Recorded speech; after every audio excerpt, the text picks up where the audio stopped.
Hello friends, कल आपको कुछ क्वेश्चन दिए गए थे कि वनों से हमें क्या लाभ है, वन संरक्षण के लिए आप क्या कर सकते हैं, वनों के विनाश के क्या कारण है और जूम खेती। 4 क्वेश्चन मैंने दिए गए थे, उसके अंदर आपने अपने हिसाब से छोड़ लिख लिए होंगे। अब हम बात करते हैं उस क्वेश्चन के अंदर जो आपको चौथा क्वेश्चन दिया गया था, जूम खेती। वनों के विनाश का एक मुख्य कारण जो होता है वो क्या होता है, जूम खेती। वनों से क्या लाभ है वो आपको बताएगा। फल फूल पत्ती जलाने के लिए लकड़ी प्राप्त होती है, फर्नीचर वगैरह बनाने की लकड़ी प्राप्त होती है, रेल वगैरह बनाने की लकड़ी प्राप्त होती है, वर्षा वगैरह जो होते हैं उनके अंदर वो सहायक होते हैं। मृदा संरक्षण जो है उसके लिए सहायक होते हैं। मृदाओं की उपजाऊपन जो होती है उसको बनाए रखते हैं। वो सब वनों के लाभ थे। वनों के विनाश के कारण हमने देखे कि जलाने के लिए लकड़ी वगैरह काटना, फर्नीचर वगैरह के लिए लकड़ी काटना, और इसके अलावा जूम खेती जो था उसके अंदर वनों के विनाश का एक मुख्य कारण था। आवास में वृद्धि, जनसंख्या में वृद्धि, ये सब जो थे वो आपके वनों के विनाश के मुख्य कारण थे। वन संरक्षण है तो आप क्या कर सकते हैं वो आपको आपकी इच्छा से लिखना। अब हम करते हैं बात जूम खेती। जूम खेती जो है वनों के विनाश के अंदर एक मुख्य कारण हमने बता दिया, ठीक है। जूम खेती होता क्या, तो जूम खेती का जो दूसरा नाम होता है वो होता है स्थानांतरित कृषि।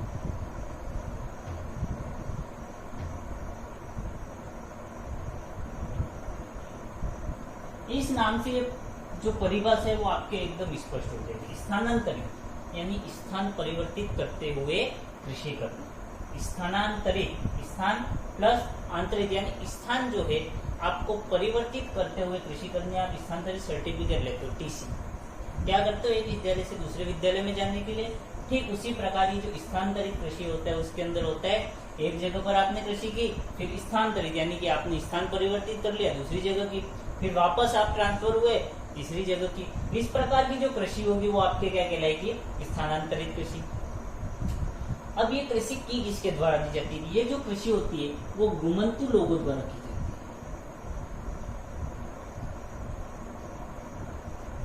घुमंतु लोगों द्वारा। और आज भी ये कृषि जो होती है वो पहाड़ी क्षेत्र के लोगों में की जाती है। पहाड़ी क्षेत्र यानी कि अरुणाचल प्रदेश वगैरह जो है आपके, हिमाचल प्रदेश है, नेपाल के आसपास के जो सिक्किम वगैरह इलाके, यहाँ की जो जनजाति होती है वहाँ पे जो घुमंतु जाति के लोग होते हैं, वो घुमंतु जाति के लोग जो होते हैं उनके द्वारा ये स्थानांतरित कृषि या जूम खेती की जाती है। क्लियर? होता क्या है जूम खेती? तो जूम खेती स्थानांतरित कृषि, एक जगह पे ये जो घुमंतु जाति के लोग होते हैं रहने के लिए कोई मकान वगैरह नहीं होता है। ये किसी एक स्थान विशेष पर गए, वहां पर जंगल, स्थान विशेष का मतलब यहाँ पर किसी जंगल विशेष से जंगल में गए, वहां पे इन्होंने सारे के सारे पेड़ों को क्या कर दिया, काट दिया, सुखा दिया, जला दिया, और जो राख है, जो पेड़ों को जलाने के बाद में राख बची, उस राख के अंदर ये क्या करते हैं, खेती करते हैं। उसमें पौष्टिक तत्वों की मात्रा भी ज्यादा होगी। वहां पर खेती की कुछ समय तक 2 वर्ष, 4 वर्ष या 5 वर्ष खेती करने के बाद ये क्या करते हैं कि वहां पर बीज बो देते हैं, वापस पेड़ पौधे वगैरह के वो बीज बो दिए, और फिर ये चले जाते हैं दूसरी जगह पर। सेम ये का यही प्रोसेस दूसरी जगह करते हैं, वहां पर भी ये प्रोसेस किया, फिर तीसरी जगह। इस टाइप से ये जो होते हैं अपना स्थान परिवर्तित करते हुए कृषि करते हैं, इसीलिए इसको हम क्या कहते हैं, स्थानांतरित कृषि या जूम खेती। क्लियर?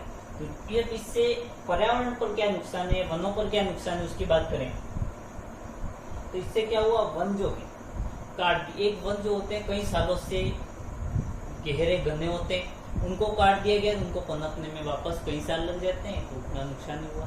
दूसरी चीज, कोई आपदा वगैरह आ गई तो बाढ़ वगैरह को बचाने में या मृदा संरक्षण जो है उसमें ये उपयोगी नहीं हो पाएंगे, क्योंकि वहां पर एक बार खेती कर दी गई। क्लियर?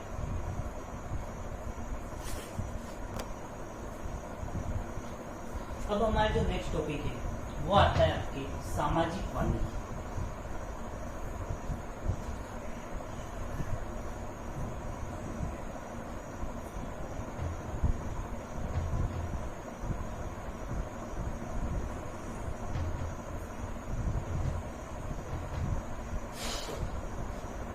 सामाजिक वानिकी का अर्थ क्या होता है, फर्स्ट हम देखेंगे। सामाजिक वानिकी के अंदर आता है कि सरकार द्वारा या प्रशासन द्वारा, सरकार द्वारा या प्रशासन द्वारा ग्रामीणों के सहयोग से सार्वजनिक भूमि पर या बृहद स्तर पर वृक्षारोपण। तो हम यहाँ पे लिख सकते हैं कि प्रशासन द्वारा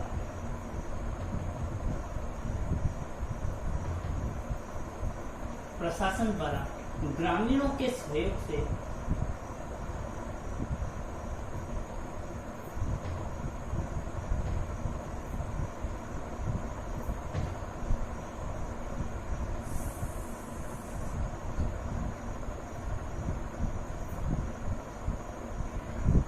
बृहद स्तर पर वृक्षारोपण।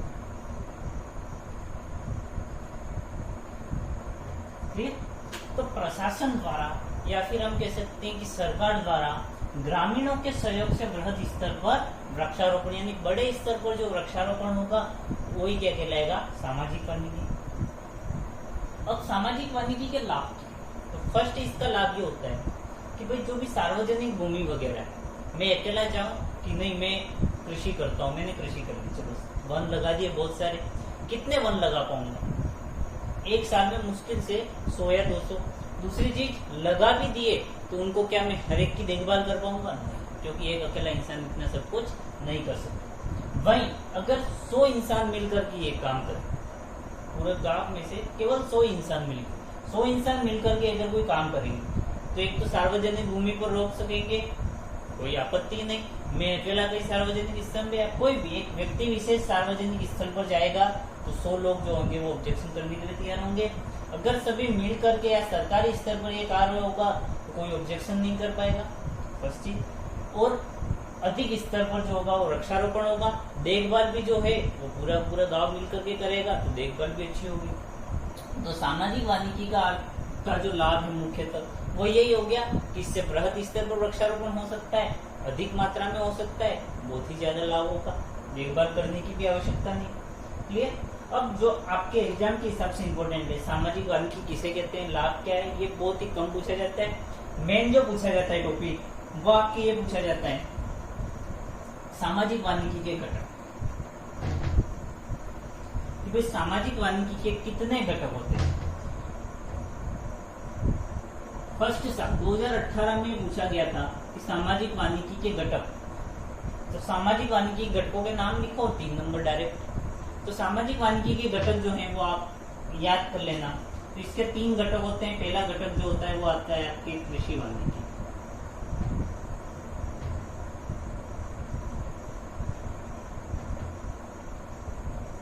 दूसरा जो आता है वन विभाग द्वारा,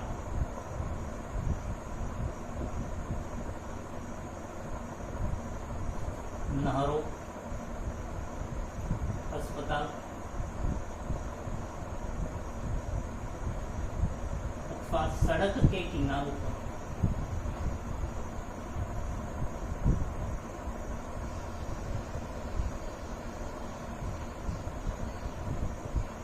वृक्षारोपण। आपने देखा होगा हाईवे वगैरह होते हैं तो हाईवे के साथ साथ में क्या होता है, वन रोपण का कार्य जो होता है वो भी क्या होता है, चालू रहता है।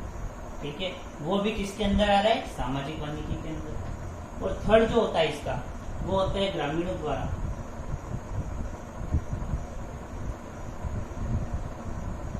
सार्वजनिक भूमि पर वृक्षारोपण।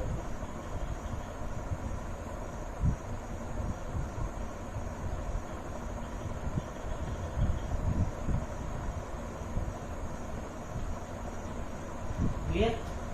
तो सामाजिक वानिकी के मुख्यतः 3 घटक हो गए, कृषि वानिकी, वन विभाग द्वारा नहरों, अस्पताल या सड़क के किनारों पर वृक्षारोपण, और थर्ड हो गया ग्रामीणों द्वारा सार्वजनिक भूमि पर वृक्षारोपण। ये जो हो गए आपके सामाजिक वानिकी के मुख्य घटक हो गए।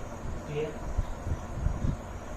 इम्पोर्टेंट भी है, याद कर लेना। 2018 में पूछा गया, 19-20 2 साल निकल गए, 21 में फिर रिपीट हो सकता।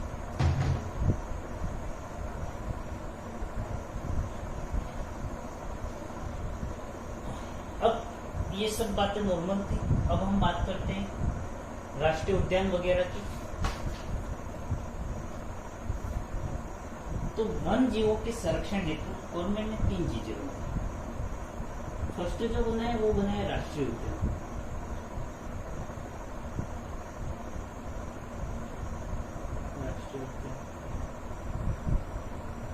दूसरा जो बनाया वो इन्होंने बनाया वन्य जीव उद्यान।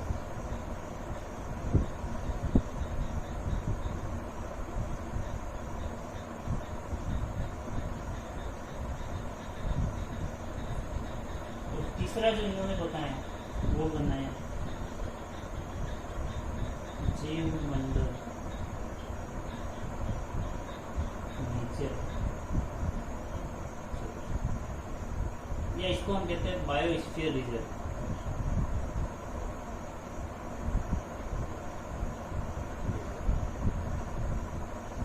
तीन चीज होती क्या है वो आपको बताता हूँ, फिर आपको इसमें से याद क्या करना है वो। राष्ट्रीय उद्यान, राष्ट्रीय उद्यान के अंदर क्या होता है कि प्राकृतिक क्षेत्र, जैसा इलाका प्राकृतिक रूप से है सेम ऐसा का ऐसा ही इलाका रहेगा, कोई भी चेंजेस नहीं होगा। उस इलाके को क्या करते हैं, ये पूरी तरह से आरक्षित कर देते हैं। वहां पर किसी भी प्रकार के पालतू, आप ना तो भैंस वगैरह जो भी है आपके पालतू जानवर, उनको चरा सकते हो, कुछ नहीं।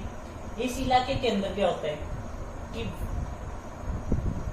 जो आपके वन्य जीव है, चीता, बाघ वगैरह या कोई भी अन्य जीव है, तेंदुआ वगैरह है, कोई भी है, आपके जो जीव है उसका तो संरक्षण होगा, लेकिन उसके साथ साथ वहाँ पाए जाने वाले संपूर्ण वातावरण, वहाँ के जो पेड़ पौधे हैं, संपूर्ण इलाके का संरक्षण होगा। किसके अंदर, राष्ट्रीय उद्यान के अंदर। राजस्थान के कौन कौन से हैं, जैसे कि केवलादेव वगैरह है, मरू राष्ट्रीय उद्यान है जो कि नया बना। ये जो 5 राष्ट्रीय उद्यान है राजस्थान के अंदर ओवरऑल भी बहुत, तो ये राष्ट्रीय उद्यान के अंदर क्या होता है, प्राकृतिक क्षेत्र होता है, जीवों वगैरह का संरक्षण का काम होता है, और पूरा का पूरा जो इलाका होता है उसका भी संरक्षण होगा। यानी इसमें किसी भी प्रकार की आपकी गतिविधि अलाउ नहीं होती, आप घूमने जा सकते हो, पर्यटन की छूट होती है। वन्य जीव अभ्यारण्य, वन्य जीव अभ्यारण्य में जो होता है मुख्यतः किसी जीव विशेष को लेकर, जैसे कि चीते के लिए तो स्पेशल चीते के लिए होगा, बाकी जीवों का संरक्षण होगा, लेकिन मेन टारगेट जो होगा वो इनका एक ही होगा। इसमें किसी भी प्रकार के शिकार वगैरह की पाबंदी नहीं। आप शिकार वगैरह है, आप कोई कार वगैरह भी अगर लेकर के जा रहे हो तो आप उसके नीचे नहीं उतर सकते। फर्स्ट थिंग, आप इसके अंदर किसी भी जीव जंतु का शिकार नहीं कर सकते, यानी आखेट निषिद्ध क्षेत्र भी इसको। वन्य जीव अभ्यारण्य जो है उसको हमने क्या कर दिया, आखेट निषिद्ध क्षेत्र, आखेट निषिद्ध क्षेत्र, यानी कि इसके अंदर आप किसी भी प्रकार का कोई भी शिकार वगैरह नहीं कर सकते। जीव मंडल नीचे क्षेत्र, या इसको हम नॉर्मली कहते हैं बायोस्फीयर रिजर्व। रिजर्व का मतलब ये होता है कि यह बायोस्फीयर यानी कि ये जैविक क्रियाओं के लिए रिजर्व आरक्षित क्षेत्र है। यानी यहाँ पर ये जो जीव मंडल नीचे क्षेत्र होता है उसके अंदर क्या होता है, वैज्ञानिक वगैरह जो होते हैं उनको रिसर्च करने की फुल छूट होती है। आप किसी भी प्रकार की कोई गतिविधि नहीं कर सकते, लेकिन वैज्ञानिक वगैरह जो है गवर्नमेंट से परमिशन लेकर के यहाँ पर जीवों का अध्ययन वगैरह करने के लिए सुरक्षित रखते हैं। इसीलिए इसको हम क्या कहते हैं, बायोस्फीयर रिजर्व क्षेत्र।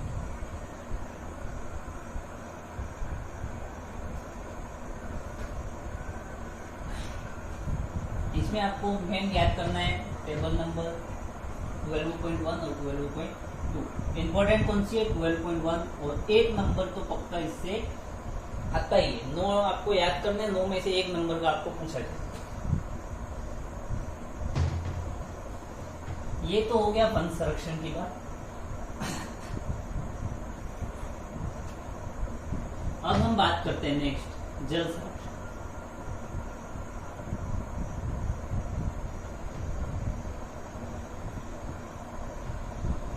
जल संरक्षण क्यों आवश्यक है? जल की मात्रा तो बहुत ज्यादा है, लगभग 70% भाग तो जल है, बाकी पर ही जो क्या है फल है। तो जल संरक्षण इसके बावजूद क्या आवश्यक है, तो पीने वाला जो जल होता है उसकी कमी हो रही है, सब जानते हो, इसलिए जल संरक्षण आवश्यक है। अब विज्ञान में हम पढ़ रहे हैं तो जल संरक्षण क्या होता है, जल संरक्षण क्यों आवश्यक है, इस बारे में डिटेल नहीं लेते हैं, हम सीधे मेन टॉपिक पे आ जाते हैं। तो मेन टॉपिक हमारा ये जल संरक्षण एवं प्रबंधन के सिद्धांत।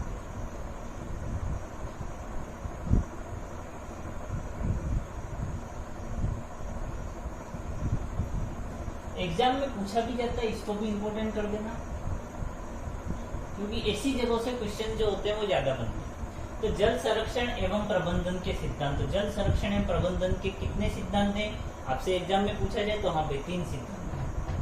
कितने सिद्धांत है, 3 सिद्धांत है।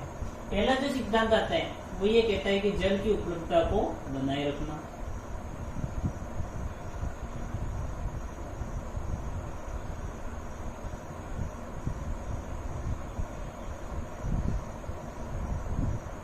कि किसी भी कंडीशन में आपको जल की उपलब्धता जो है वो क्या करनी है, बनाए रखनी है।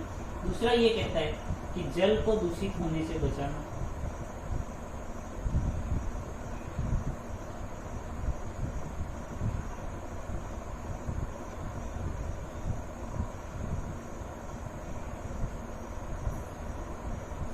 और तीसरा जो आपके आता है वो आता है दूषित जल को एकत्रित करो। दूषित जल को एकत्रित करो, पुनर्चक्रण।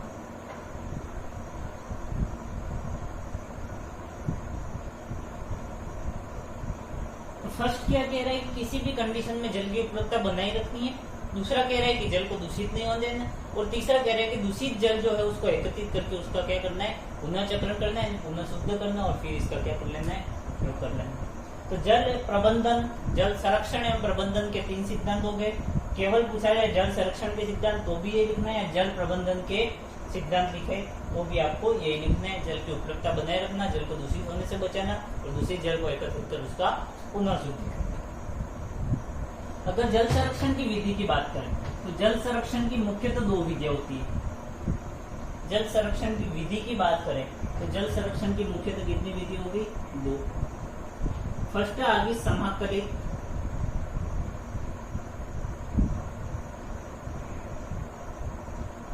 जल संभर प्रबंधन और दूसरा जो आपकी आ गई वो पारंपरिक विधि।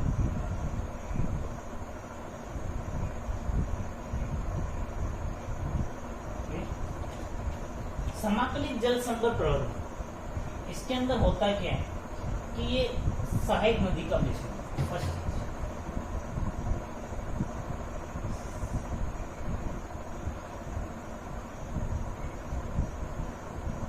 अब सहायक नदी का बेसिन क्या होता है वो सामाजिक में पढ़ना अगर नहीं आ रहा होता। तो ये जो समाकलित जल संभर प्रबंधन क्या होता है, सहायक नदी का बेसिन।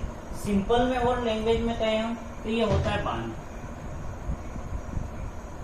एक तरह से ये क्या होता है, बांध होता है। अब इसके क्या लाभ हैं, तो बांध के क्या क्या लाभ हैं आपको बताइए। बहुउद्देशीय परियोजना कहते हैं, इसके क्या क्या लाभ है वो आप बता सकते हो। बाढ़ का नियंत्रण करने का, सिंचाई वगैरह में, सामाजिक वानिकी में, कृषि वानिकी, किसी भी प्रकार के जो उपयोग हो रहे हैं, विद्युत ऊर्जा उत्पादन में, इस प्रकार जो भी सारे उत्पादन हो रहे हैं, जो भी कुछ काम हो रहा है वो सब जो होता है वो क्या है, समाकलित जल संभर प्रबंधन के लाभ। इसमें क्या होता है कि जल जो होता है वो एक बिंदु के ऊपर, मेन चीज क्या है इसके अंदर कि जल जो है वो एक बिंदु की ओर, जल एक बिंदु की ओर प्रवाहित होता है।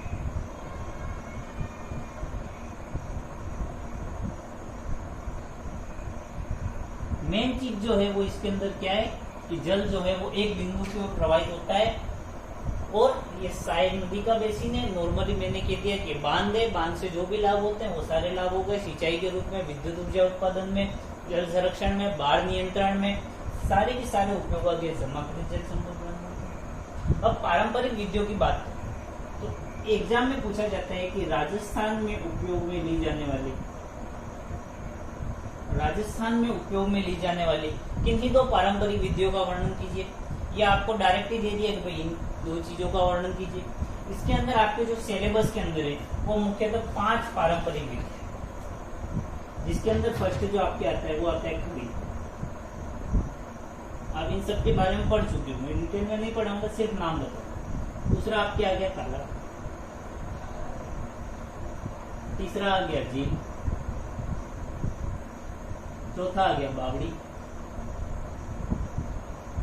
5वां आ गया टोबा। ऐसे तो नाड़ी वगैरह बहुत सारी चीजें, मेन जो आपके है वो ये 5 चीजें, खड़ी, तालाब, झील, बावड़ी और टोबा। ये क्या है, सेल्फ पढ़ लेना, फिर भी कोई दिक्कत हो तो पूछ लेना। तो जल संरक्षण एवं प्रबंधन के सिद्धांत हमने पढ़े, कितने थे, 3। जल की उपलब्धता बनाए रखना, दूसरा जल को दूषित होने से बचाना, और तीसरा दूषित जल को एकत्रित कर उसका पुनर्चक्रण करना। फिर हमने पढ़ा जल संरक्षण की विधि। तो जल संरक्षण की 2 विधि हो गई, समाकलित जल संभर प्रबंधन, पारंपरिक विधियां। समाकलित जल संभर प्रबंधन क्या होता है? तो इसमें जल एक बिंदु की ओर प्रवाहित होता है, और ये एक सहायक नदी का बेसिन है। जो भी लाभ वगैरह हैं, तो वो जो बांध के लाभ होते हैं, वही सारे लाभ इसके अंदर आ गए। पारंपरिक विद्या, खड़ीन, तालाब, जेल, बावड़ी, टोबा, छोटी क्लास से पढ़ते आए हुआ। ठीक है, नेक्स्ट हम पढ़ेंगे।